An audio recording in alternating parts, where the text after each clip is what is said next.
Okay, here's Oz Guinness reiterating our framers and our founders, or the people that preceded the framers, the need for return and revival in a secular government. So this is pretty good.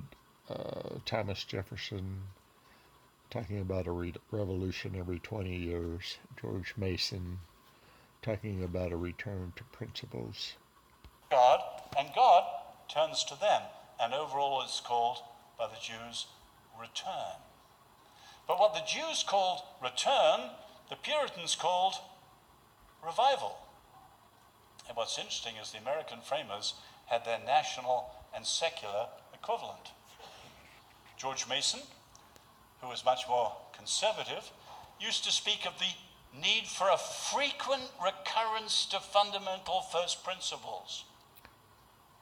Every generation needs to keep going back and buying into it all over again. Thomas Jefferson, Mr. J, was much more liberal, as we know, but he spoke of the need for a revolution every 20 years. As Tocqueville says, every generation is a new people.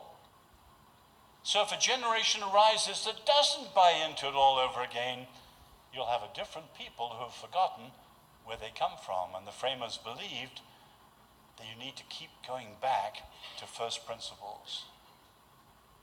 We can be realistic about the framers. I mentioned slavery and their attitude to women.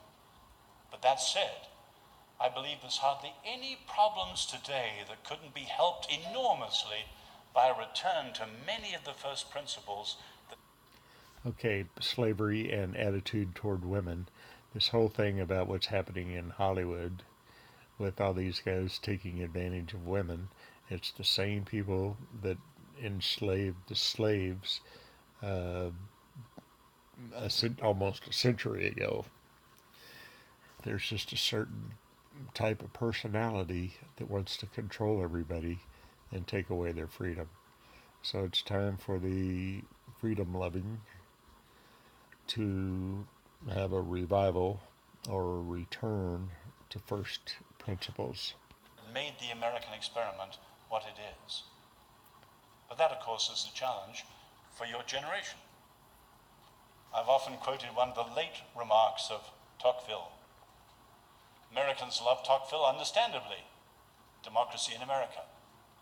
But you know he wrote that book not for Americans, but for Frenchmen, in French. And he was a great admirer of this country in the American Revolution, and he was a disappointed lover of the French Revolution. But all his life he was comparing, contrasting the two in various ways. And a little remark towards the end of his life, he said, with a revolution, as with a novel, the hard part to invent is the ending. I often put it, your founders wrote a brilliant first chapter, with the dark spots, a brilliant first chapter. And as we all know well, there have been many glorious chapters since then. Just think of the greatest generation. But there's no question that if you look at the founding principles of this country and where those principles are today, and especially the notion of freedom and sustainable freedom, this generation will write one of the most significant chapters of all. And the choice is yours. So, there's our challenge. This generation can write one of the most significant chapters ever. And the choice is ours.